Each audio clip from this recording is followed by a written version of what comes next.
Texas, you just don't throw a brat on the grill. As the #1 premium smoked sausage in Texas, we know what Texans like on their table.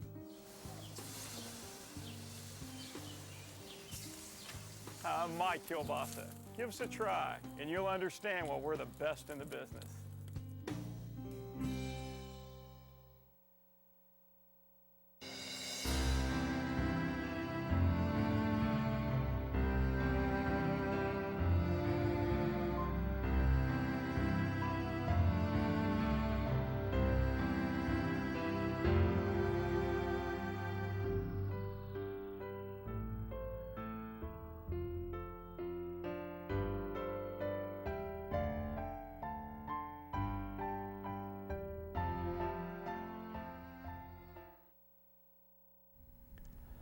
Good evening and welcome to Catholicism Live. I'm happy to be here. I'm Alan Becker, your host tonight for Catholicism Live, and we are continuing our series on theology of the body.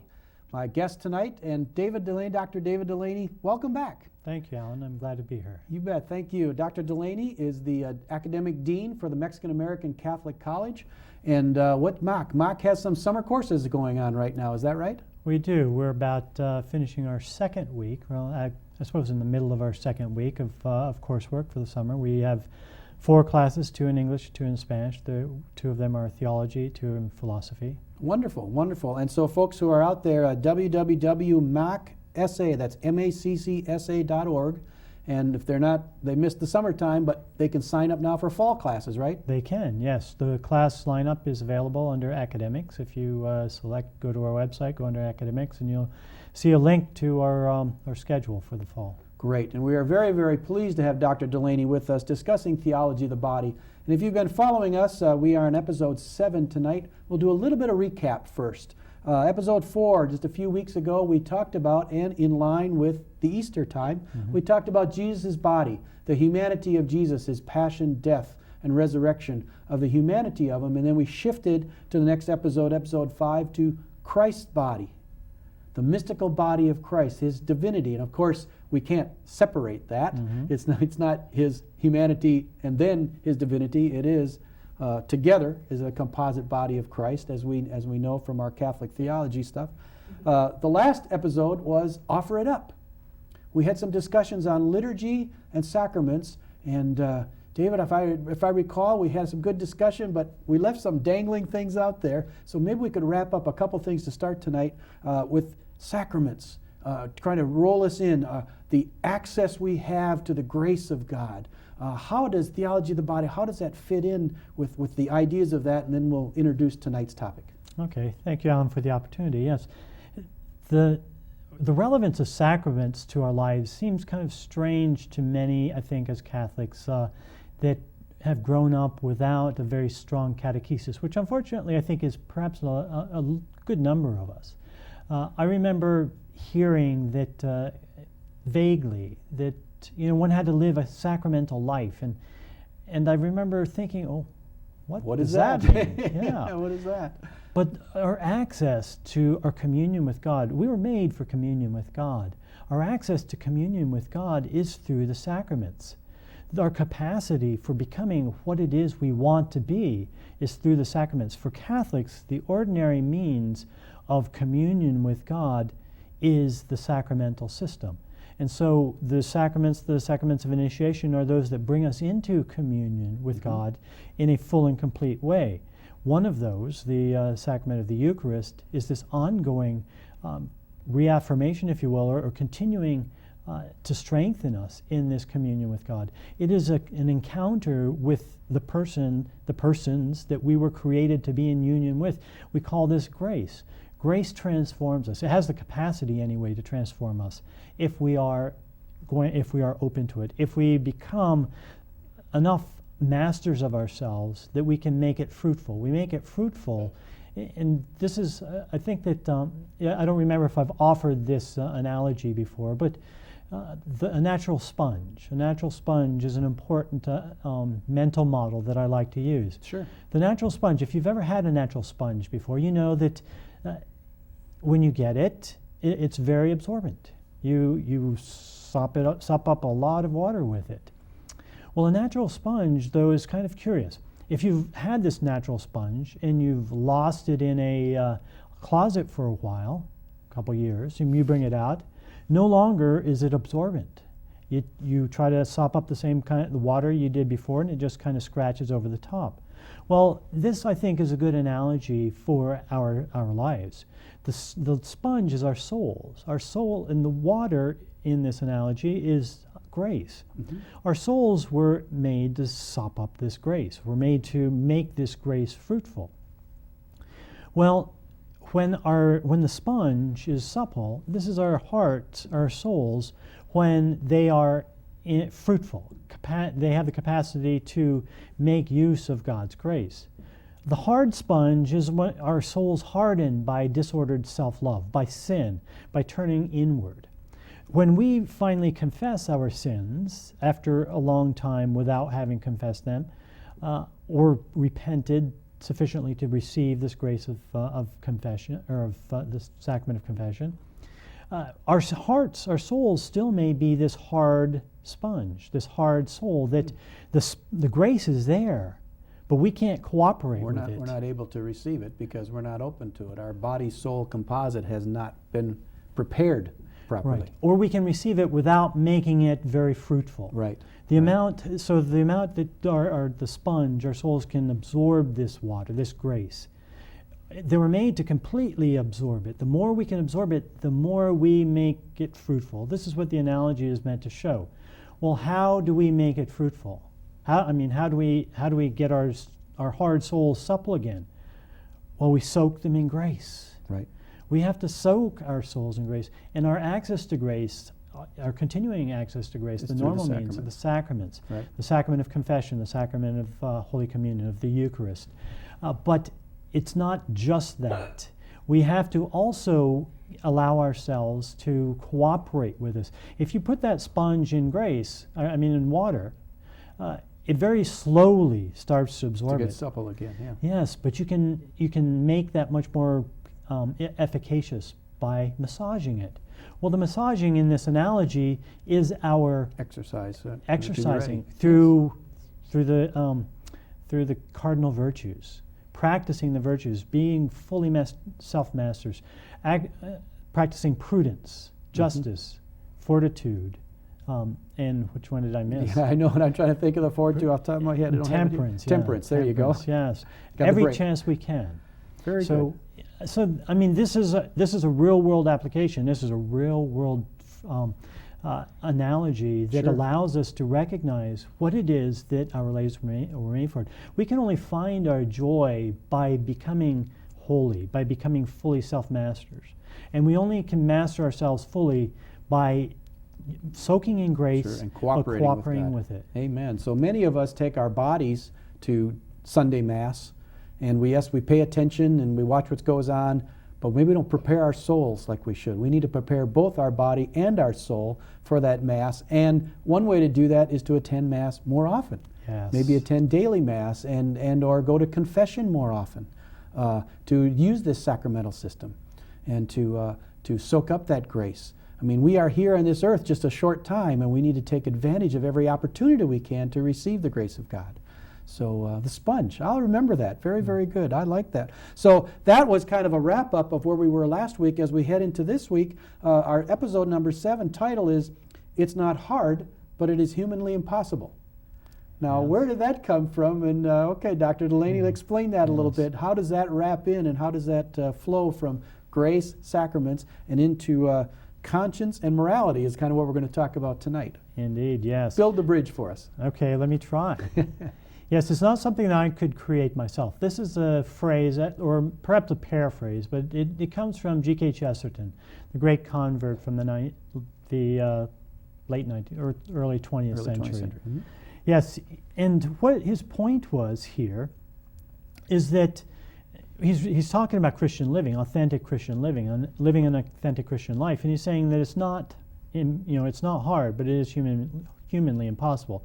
In other words, we have the capacity as human beings. In a certain sense, it's natural. It's natural to us because that's what we were created for.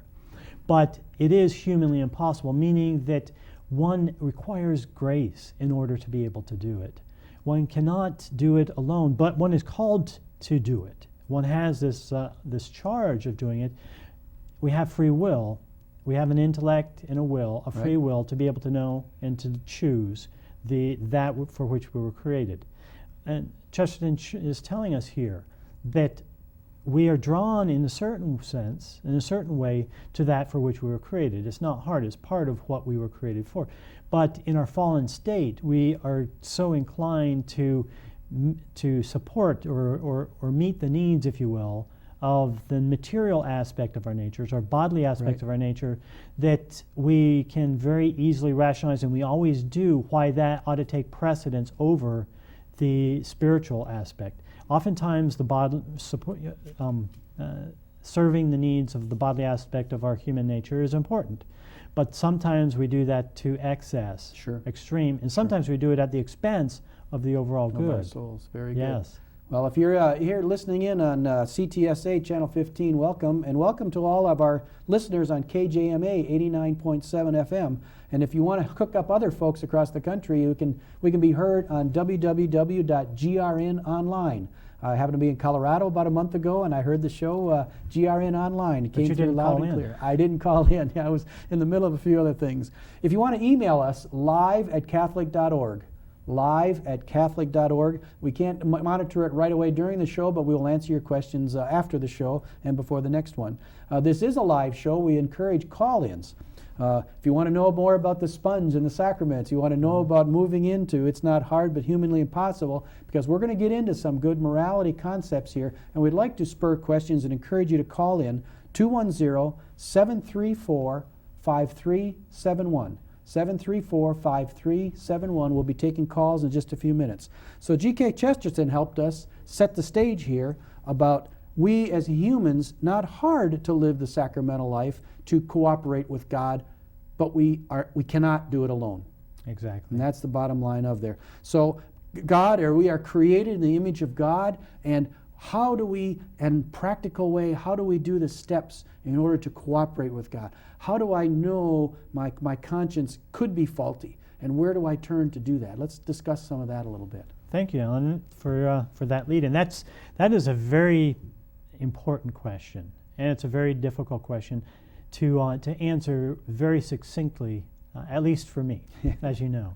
But I think what we can do, what I'd like to try to do here, is maybe take a couple of minutes to draw on some of the themes, some of the things that we've talked about before, and show how all of these threads lead up to this very question. Good. This question is something that really is our task, the reason that we are here on earth in the time that we are, the reason that we have a period of time that God gives us to be able to accomplish this task well. So let's talk a little bit about who we are. We talked initially about who we were. We're made in the image of God, a Trinitarian God, a communion of persons.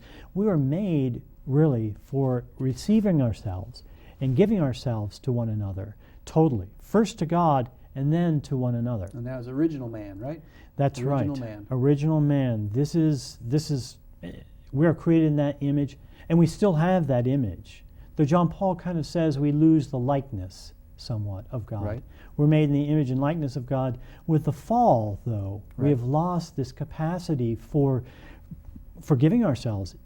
Previously, it was a natural reality, a simple reality, that you would see someone else and you would know that they were made in the image and likeness of God for communion with one another.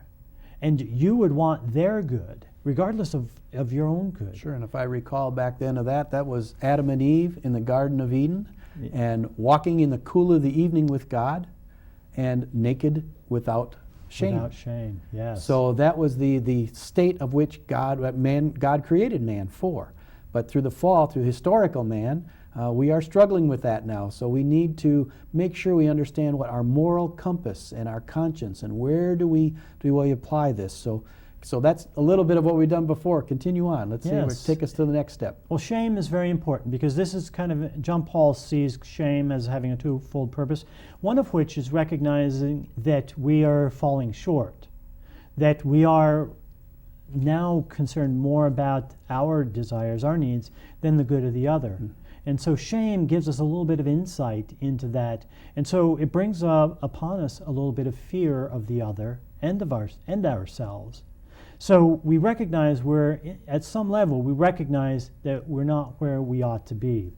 And so we now have a task. We have a task of overcoming this inclination for our well-being, satisfying our needs, and especially for satisfying those needs that tend to be primarily associated with our material welfare, our material well-being.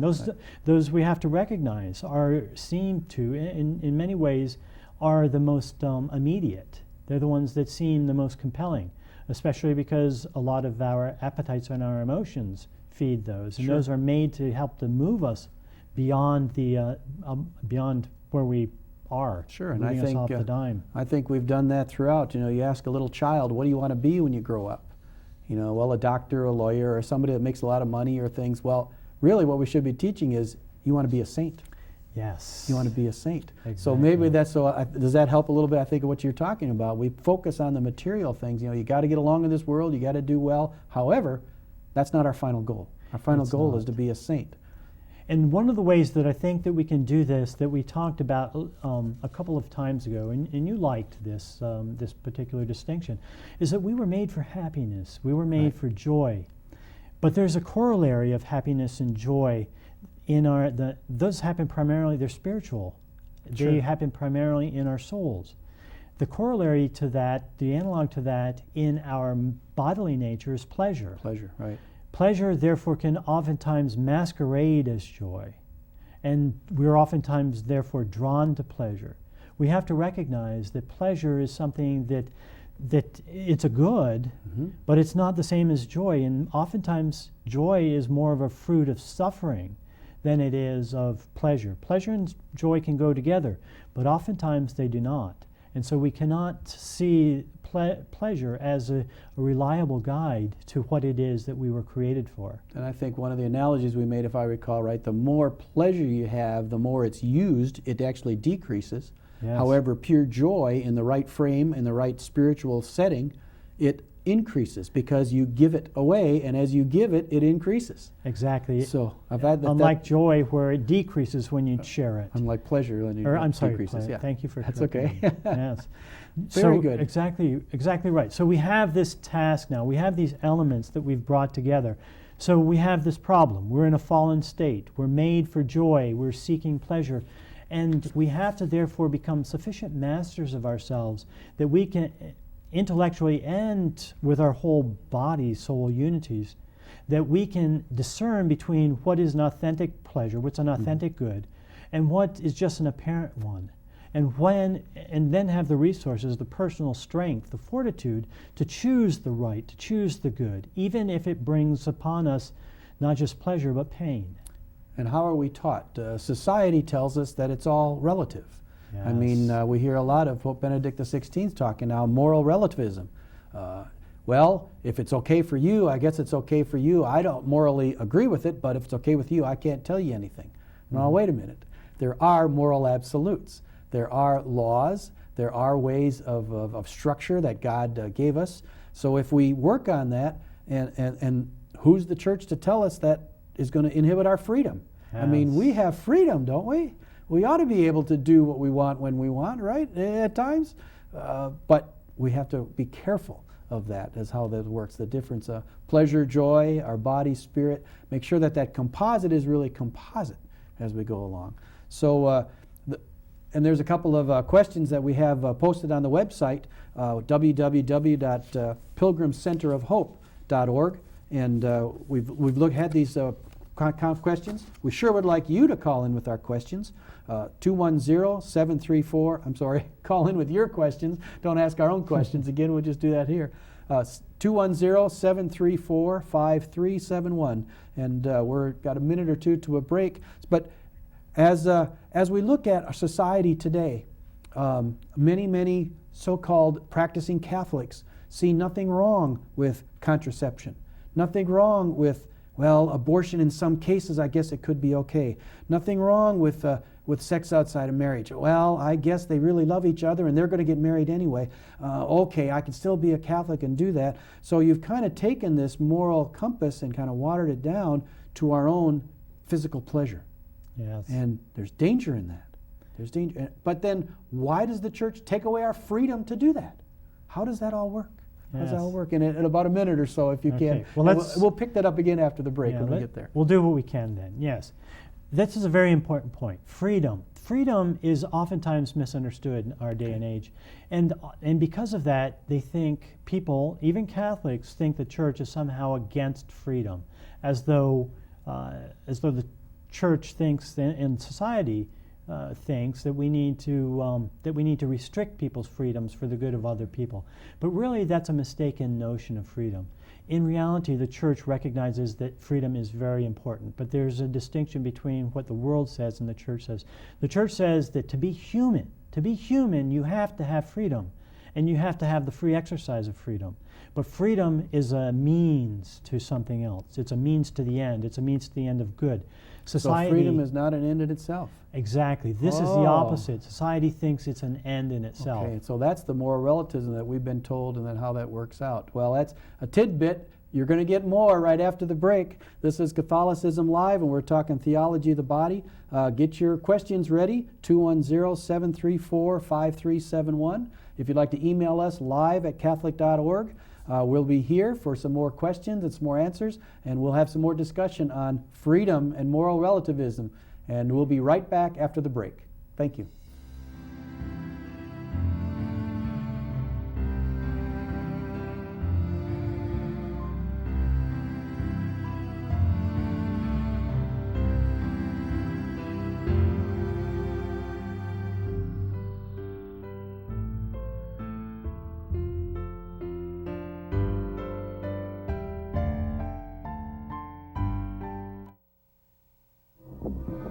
If you're thinking of running, we can help. Texas Runaway Hotline, 1-888-580-HELP. The call is free and confidential. Right now, America is being counted in the 2010 census. When a census taker comes to your door, they will ask you the 10 easy questions that appear on the 2010 census form. By answering the questions, your residents will be counted, and you'll be helping your community get its fair share of $400 billion in federal funds. Your participation in the 2010 census is vital and required by law. For more information, visit 2010census.gov.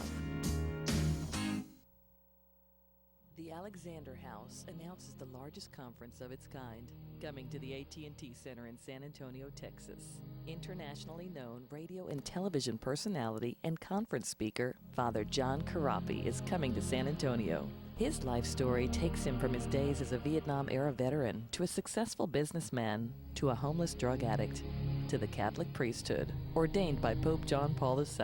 Father John Karapi at the AT&T Center in San Antonio, Texas, Saturday, August 7th, 2010.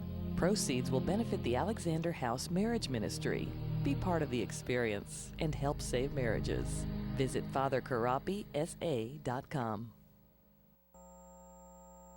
Life can challenge us with new problems that can lead to overwhelming stress. These can fracture families, separate, and keep us from having a joyful and productive life. You're not alone. Catholic Consultation Center's mission is to walk this journey with you, using good psychological practice and a spiritual Catholic foundation. Reach out now to Catholic Consultation Center. Let them help you restore hope in your life. Welcome back. You're listening to Catholicism Live, and welcome back all our KJMA 89.7 FM fans. Welcome back CTSA Channel 15. We have Dr. David Delaney here, the Academic Dean to the Mexican American Catholic College. Theology of the body is our topic. We're on episode 7. And there are other ways of learning about theology of the body, maybe getting a little bit more than just this 1-hour show that we can on here about every other week as our schedule has been. Call the Archdiocese. archsa.org is the website, and talk about the Office of Marriage and Family Life. The Office of Marriage and Family Life is offering Introduction to the Theology of the Body. Saturday, July 17th. Mark your calendar. Next month, Saturday, July 17th, is an all-day 9 to 4 Introduction to Theology of the Body. Very, very good to immerse yourself a little bit more in the beautiful gift that Pope John Paul II gave to us. Website, pilgrimcenterofhope.org. We'll be announcing a few things later on. We're here in episode 7. Dr. Delaney, we were talking about freedom. And our human freedom, our society tells us that is our goal, that is our end. So whatever we can do, some of this stuff is relative, we can just keep on going, but freedom is our end. But that's not true, is it? It's not.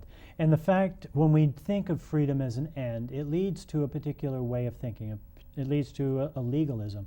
What I would say legalism is when you have the view that law in our culture, I think we have this view in general, that law is at best, at very best, it is a necessary evil. Right. That Right. it's there to restrict our freedom. Because after all, our freedom ought to be able to be exercised independently. And so anytime anybody tells you you can't do something, that's a violation of your rights. And so sometimes we might have to have this violation of our rights, just to protect one another. But I think this legalism that has arisen in our society is one that really is not a biblical one. Sure. And we kind of think of the Catholic Church yet as that set of rules and set of laws and thou shalt nots and do nots and say, well, wait a minute, all this nots can do. But we can take the theology of the body and the ideas of it in the church and turn that around. And the biblical view of that, we can just point out, you'd look anywhere in Scripture to see some differences. Let's pick one. How about Psalm 119? That's a very good one. Is that a good one to pick? A prayer to God, the lawgiver. We acknowledge God has given us the law. Moses came down the 10 Commandments. The gospel just this last week during the daily reading. Jesus did not come to abolish the law. He came to fulfill the law, to turn the law for us. Verse 2 in Psalm 119, happy those who observe God's decrees, who seek the Lord with all their heart. So the decrees and the laws are there. Verse 8, I will keep your laws, do not leave me all alone. In verse 10 and 11, with all my heart I seek you, do not let me stray from your commands. In my heart I treasure your promise, that I may not sin against you. Well, now wait a minute. How does our freedom work within the law? Is that what we're trying to say here with it? Do we have to work within the law to be free? That's exactly what the biblical worldview is. Alan, up until about the 14th century with William of Ockham, we had the view, in general, the view was that the law, that which came from our fathers, that which came before us, was this wisdom. The law was this writing down, this documenting of wisdom of all that went before. It was understood as you were reading. In going on, if you were to read through the rest of the Psalm 119, you would see that it was a light to his, God's law is a lamp for our pathway. It's this lamp through this minefield of life. It's a user's manual, the law is. It tells us who God is and who we are and how we're supposed to operate, if we are supposed to, how we're to behave, if we are to be happy, if we are to be in accord with the way that we were created. Law now when with Ockham, and I won't get into too much of William of Ockham, but ultimately he started with God. He put God's will as an absolute, so much so that God's nature was arbitrary. God's will had to be the absolute. And that has slowly migrated into our lives, where our life has to be absolute, so much so that we get to define our own nature these days. We can define what our sexual identity is. We can define what our gender is. We can define whatever it is that we want. Now they've got to put science versus morality here. Be careful. Just because science says we can do it doesn't mean that it is morally correct to do it. Is that or right? even possible. Right. When science tells us something, they look at us. They're just looking at our bodies. They have no access to our souls. There you go. And so, what is in fact, when they think that they can make your body look differently and then make you different, they're not. It's a mutilation of your body because they can't reconfigure your soul. And so it's just masking and perhaps more than that, it's exacerbating some underlying problem. So the important thing is for healing in our fallenness, in our brokenness, we need to understand who we are and then find out why we don't experience who we are in the way that we should and resolve those issues. If we don't have our nature as the grounding, as the goal for which we are trying to move ourselves, we will never find ourselves. We will never find the happiness, the joy for which we were created. This is the view of legalism. This is the view that legalism gets us to. And so with legalism comes more and more misery. So it forces that on us. It actually thinks that it's giving us the freedom to avoid the law. It actually shackles us with more law to burden us down because we have to follow this way, rather than the freedom within the law. Exactly. If that follows. And I can give you a couple of examples that show you. I have to tell you, the first time I heard this difference between, this idea of freedom outside of the law, freedom inside of the law, I have to say that, well, that seems a little bit arbitrary to me. But in thinking about it, I can see that that's actually the case. And there's a distinction in freedoms that outside the law, inside the law, that I think a recently deceased theologian, moral theologian, he was a Dominican, a Belgian Dominican, Father Servet Pinkers. He distinguished between freedom of indifference and freedom for excellence. And I think that this is a good way of looking at it. The freedom of indifference means that it's that freedom outside the law. It's this idea that it doesn't matter what we choose, it just matters that we do choose. We do choose, yeah. Which is very, very misguided. Very dangerous. It is. That, we say that when we're encouraged to vote. It doesn't matter how you choose, just as long as you do choose. Well, you better be careful because you could elect Adolf Hitler that way. Adolf Hitler was brought into power through free election. I won't get into precisions of actually how that happened, but it was it was a freely elected election that ended up leading to his being in power. We have to be very careful. There is a right and wrong to choose. So freedom of indifference doesn't work, and we can see that in our lives. If we just choose arbitrarily, well, let's say with food, if we just choose arbitrarily, we will get unhealthy, we will get fat.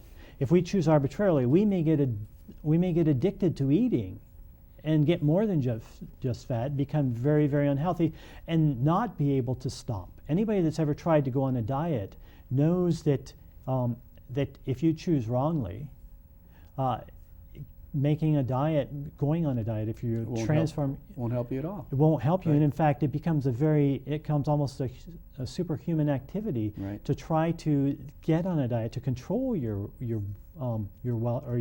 choices.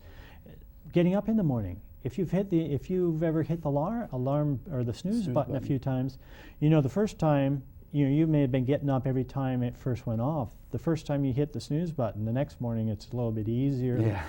And by the third or fourth morning, it seems nearly impossible to get back up again. Who are you a slave to? You're a slave to there, or are you a slave to freedom within yourself? And slavery is the very important point. We become enslaved to decisions when decisions are made in opposition to the good, in opposition to what we know is right. And therefore, one cannot call something freedom worthy of the word if simply by exercising it, you lose it. Right. So freedom of indifference is not real freedom because by doing it, we lose our freedom. We become enslaved to our decisions. So authentic freedom is freedom for excellence. And freedom for excellence we know what that is. When we look at somebody who doesn't have the same weaknesses for food that we do, we look at them and say, I wish I had that person's hope. We yearn for freedom for excellence. And we regret our exercise of freedom of indifference. And so there's a real world order, a real truth to things. We have to know what it is and choose in accord with it. If our choices are not free, then they don't damage us. When they are free, and this is why freedom is so important, it has to be a free choice. Free choices make us better or worse. Right. If they're not free, they don't change us at all. And that's how God made us in the beginning. He gave us free will. He did. Gave that to us. And to learn more about the freedom, we just didn't come through the part of the theology of the body, but the Catechism of the Catholic Church, paragraph 1730 to 1748. Article 3 on man's freedom. Wonderful reading. Wonderful reading. You know, you take a look at this sometimes and say, oh man, this is too deep. But take it and apply some of these principles, some of these eating disorders, or some of the things that we just talked about, and reread this, that God willed that man should be left in the hand of his own counsel, that he can freely attain his full and blessed perfection by cleaving to him, by cleaving to God, by following God's laws. It's not that our freedom is going to be by going against the law. You know, we're going to try that because our human nature is going to get us that.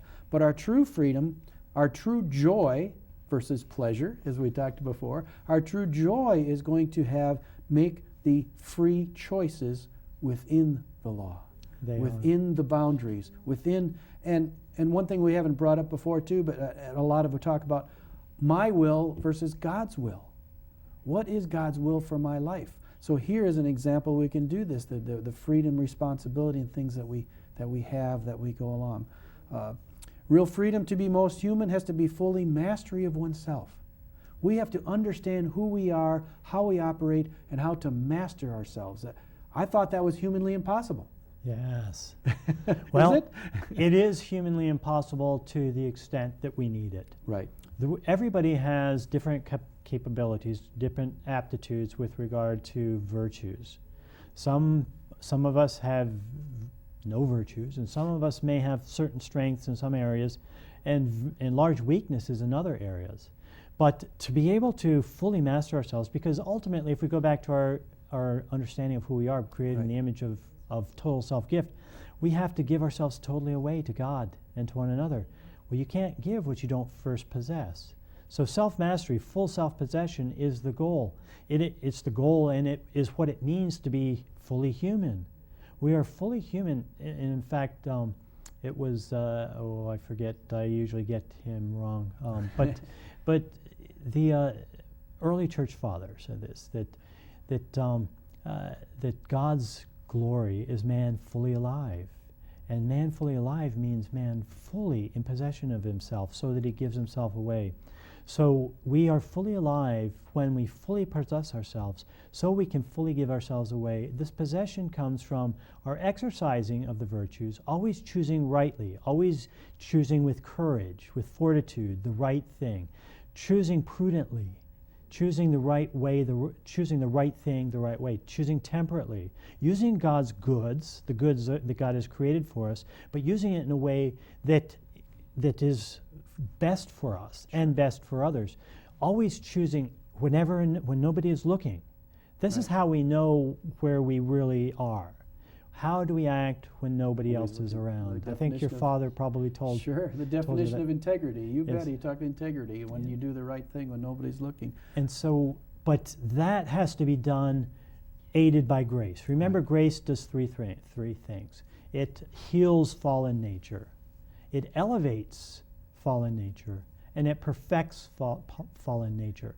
And so we need that to be able to, when we talked about some of these things needing superhuman efforts to overcome, we don't have superhuman effort on our own. Can't go to Walmart to buy that. No, we there's can't. only one place to get that, the superhuman himself. That's right. God. Through God, through the sacraments of the Catholic Church as we go through there. What came to mind is John the Baptist. I must decrease, Yes. while he must increase. We have to give ourselves away. We have to open up ourselves in order to receive God's grace. And that comes with total freedom of being able to give ourselves away in total freedom.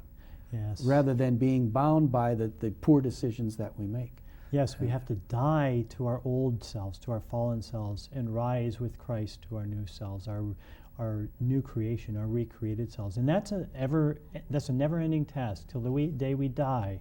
The holiest saint will continually be uncovering aspects of themselves that they have not yet fully possessed. They have not yet fully surrendered. Wow, very, very good. Well, the Church talks about following your conscience. We've got about a minute for the next break here, Dr. Delaney. Our conscience, though, I mean, well, follow your conscience. What does your conscience say? Well, we have to make sure that that conscience is a well-formed conscience, because we can think, well, maybe I learned that wrong. Maybe I didn't learn it fully. Maybe I only got the first part of it and not the second part of it. And so we want to come back a little bit and talk about conscience. If you'd like to ask a question to Dr. Delaney, or as we continue this on, please give us a call at 210-734-5371.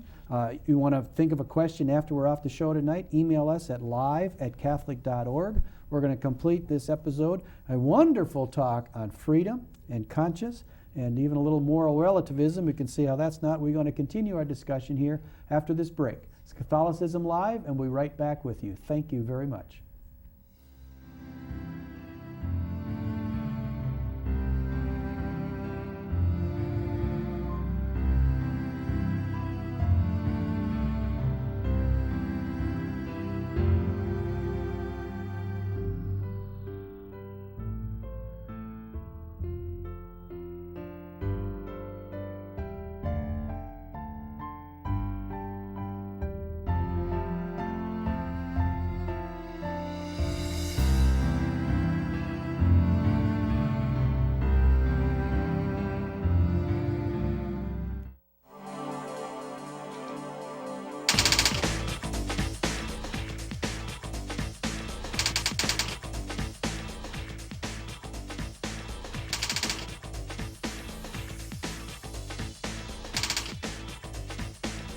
You're not alone. Call the Texas Youth Hotline, a hotline for youth and families.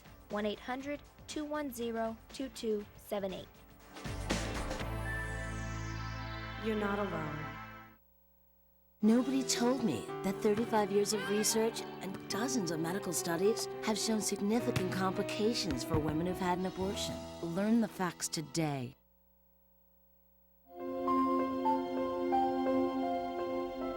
Now we know an unborn baby is a human life. See what we've been missing.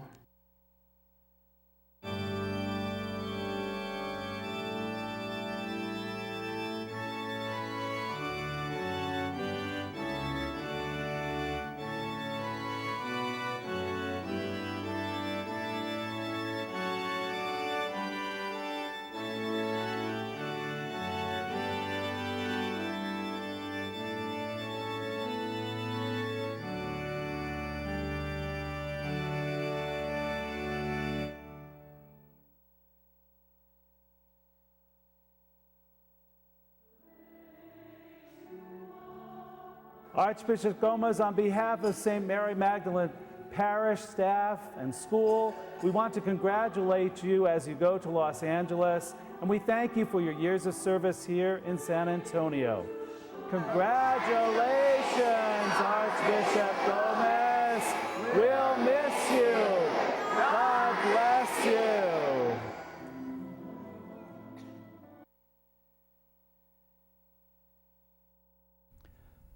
Welcome back. This is Catholicism Live. We're finishing up episode 7 of Theology of the Body with Dr. David Delaney from the Mexican American Catholic College. A few announcements from the Pilgrim Center of Hope. Get on the website, www.pilgrimcenterofhope, all one word, .com.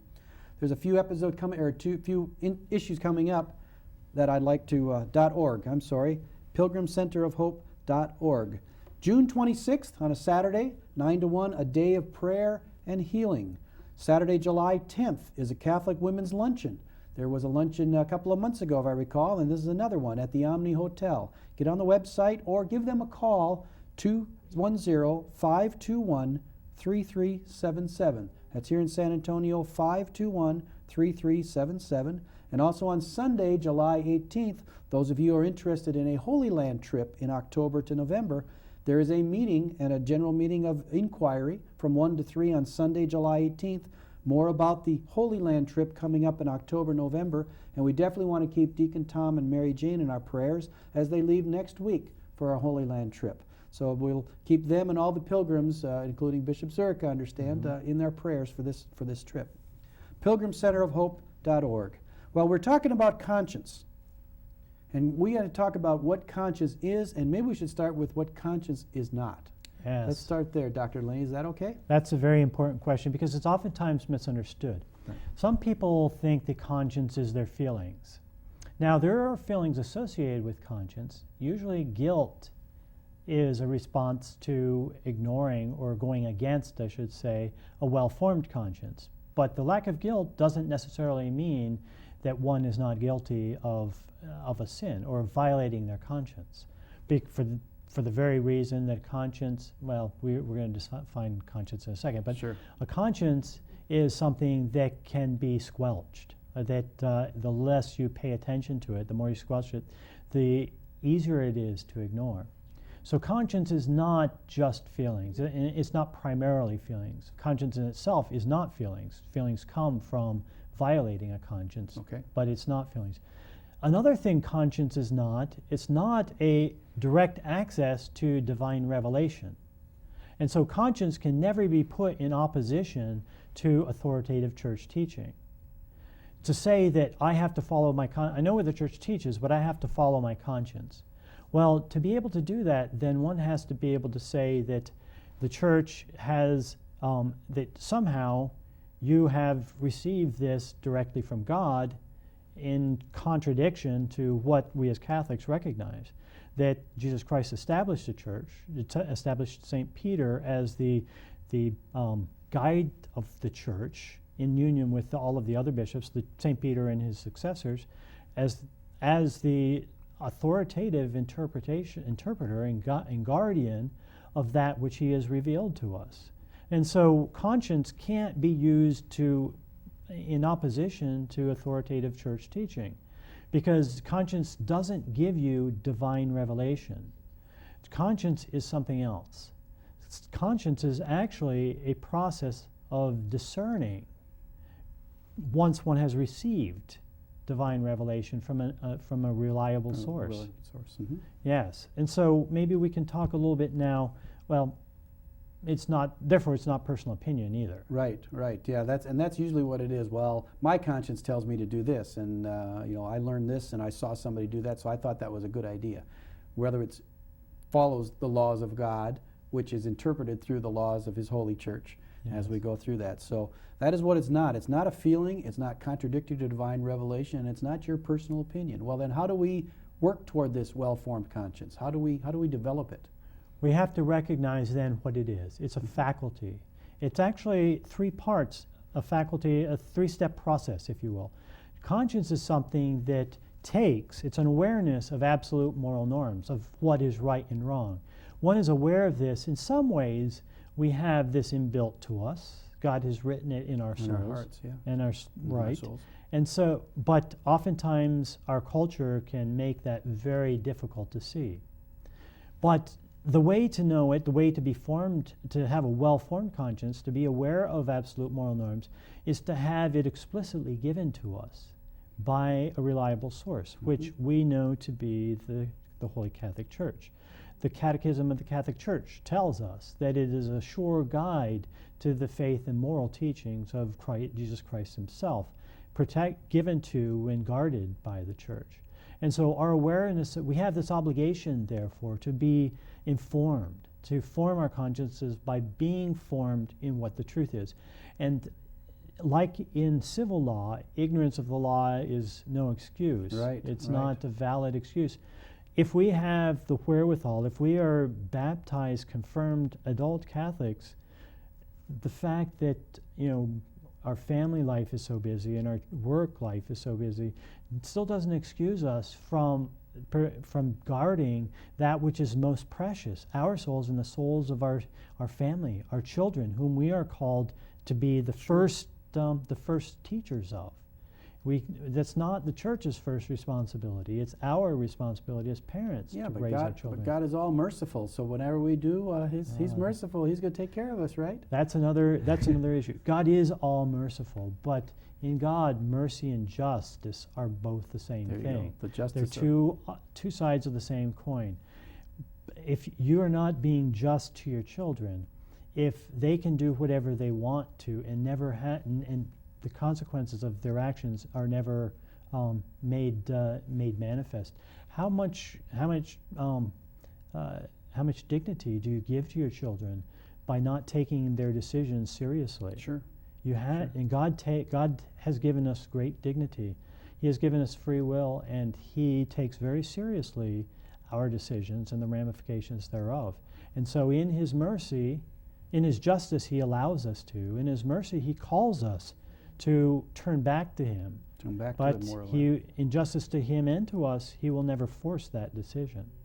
So we have this awareness then of the first step. The second step then is that once we know what right and wrong is, we have a concrete circumstance we have to apply that to. That decision Right. of our environment, of where we're at, yes. Right. We have to say, okay, I know that, for example, stealing is wrong. Right.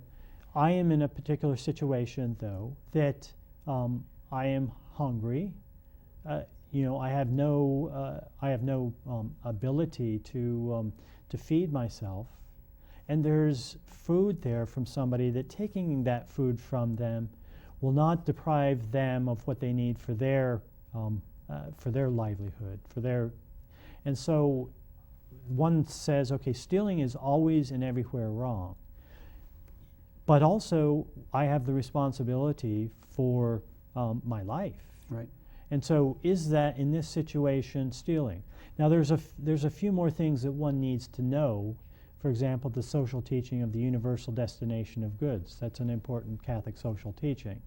All that means is that we are these gifts that God has given us, we're stewards over. We don't own absolutely. Right. And so if we see that somebody is in danger of death, we are obligated to, if we have the means, to help them to overcome that, to give them what they need immediately. And so in that situation, it might be a little bit of a complex situation, but it's a fairly common question that comes up. One applies a judgment to a concrete situation, and if one applies that correctly, they see in that situation that it would not be stealing. Okay. But if someone were to make the incorrect judgment that it were stealing, and one were to make that judgment, there's a third step of applying that. There's a judgment about these, was it right or was it wrong? Right, the feedback loop. Basically. Exactly. Knowing it, actually practicing it, and then the feedback loop would be kind of a way I'd go step 1, step 2, step 3. That's pretty very close? good. That's pretty close. And so the judgment now is, was it right or is it right before I do it? And was it right after I do it? After you do it. So you assess it both before and after. And right. Make that or decision. Sometimes if it happens too quickly, you have to do the assessment afterwards. But in general, hopefully these decisions are made beforehand. If you judge that it violates, in this specific concrete situation, violates a moral norm, you can't act against it. You have to act in accord with what your conscience is. If you act against it, you may be wrong about your judgment. You may be wrong about the moral norm, but it doesn't matter because if you act against your conscience, then you are wrong. Wow. Wow. And how to build that well-formed conscience and how to do those steps. Again, the Catechism of the Catholic Church, paragraphs 1776. That's a good number to remember. 1776 to 1802. Moral conscience. The judgment of conscience. Again, when you read this the first time, you look at, wow, this is too hard, this is too deep. But think about situations that you've been in. Think about your conscience. Think about the choices that you make. Think about the understanding that the world teaches us that this is okay because it feels good.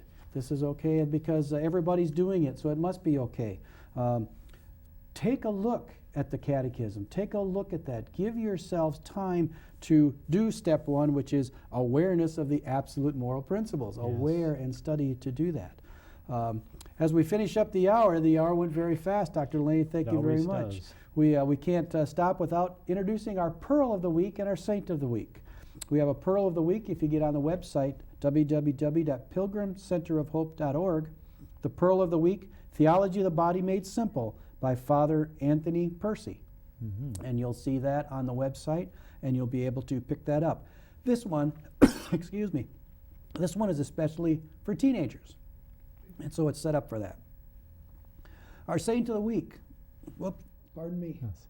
Yes. Saint of the week, Saint Ephrem. Saint Ephrem. Saint Ephrem is one of my favorite saints. I think, in fact, you have a little bit of a one of his poems there to read that reminds me very much of. He talks about he was very much into. He was a theologian, a doctor of the church, but he also wrote these poems that were very insightful. And he talks about the fact that our souls are the brides of Christ, and our bodies are His bridal chamber. And this harkens very much to St. John of the Cross, which was a very strong insight for John Paul II, and much of what we talked about with regard to our relationship with Christ and the Church. Wow. Well, St. Ephrem, born in the early 300s, was taught the Christian mysteries by St. James, the famous Bishop of Nisibis. And Nisibis is today in modern Turkey. So he was a deacon, ordained a deacon, and to try to go against the heresies of his time, wrote many beautiful hymns and beautiful poems and beautiful writings, which we have many, many today. The soul is your bride, the body is your bridal chamber, as you mentioned. That was beautiful, and as that came through St. Ephrem, we can learn that, and all the hymns and songs and the things. What a beautiful way to wrap that up, our body-soul composite, as we go through. Theology of the Body, this was episode number 7, and we have episode number 8 coming up in 2 weeks. It'll be the Earth in Heaven. Mm-hmm. We're going to talk a little about the last things as we wrap up this segment, all 8 episodes in Theology of the Body. Continue to follow us on www.pilgrimcenterofhope.org, and as we take a look at how we can form our conscience, how we can make better moral judgments. And we don't ever stop this, Dr. Delaney, do we? This continues to the rest of our life. Is that right? That's exactly right. Every single judgment, every single decision that we make, we should always be trying to evaluate, because we want to always choose the good. Choosing the good, choosing when nobody is watching, is the source of our joy. You will experience untold joy and happiness when you choose, when you come to work, to know the good and to choose the good. Sometimes it may be painful, but it will always lead to joy. Sure. Kind of like a little child can say, I did it all by myself, huh? Amen. You like that? Amen. Well, thank you very much, Dr. Delaney, the Mexican American Catholic College. Get on their website, maccsa.org. Check out the courses that they're having and the things there are. Check out the pilgrimcenterofhope.org. Check out the archdiocesesa.org. The Family Life has some Theology of the Body work there. Thank you for KJMA listening in, 89.7. If you think of a question, live at Catholic.org. I'm Alan Becker, and it's been a pleasure being your host tonight. Episode 7, we'll be back in 2 weeks with Episode 8, Earth in Heaven. And everyone have a good night. God bless you all, and thank you.